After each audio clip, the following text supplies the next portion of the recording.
მოგესალმებით მეგობრებო. Am ვიდეოში ვისაუბრებ უფრო დეტალურად სერტიფიკაციის დონეებზე. მოდით დავიწყოთ operator level certification.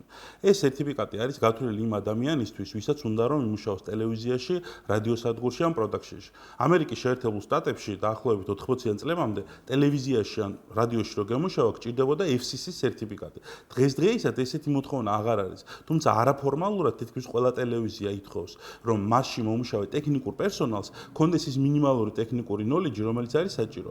ეს სერტიფიცირება CTO, Certified Television Operator და CRO, ანუ Certified Radio Operator არის განკუთვნილი ნებისმიერი ადამიანისთვის, ნებისმიერი პოზიციისთვის, იქნება ეს ტექნიკური დირექტორი, კამერის ოპერატორი, ვიდეო პულტის ინჟინერი, ვიდეო ინჟინერი, აუდიო ინჟინერი თუ გამნათებელი, ნებისმიერი ადამიანი, ნებისმიერი ტექნიკოსი და არა ჟურნალისტი, რომელიც მუშაობს ტელევიზიაში, მათთვის არის გათვლილი ეს ტრეინინგი. ამ ტრეინინგის კურსები ჩვენ გვაქვს საქართველოში, ან შეგიძლიათ გაიაროთ ონლაინ. თუ გაინტერესებს მეტი, გავამყარეთ.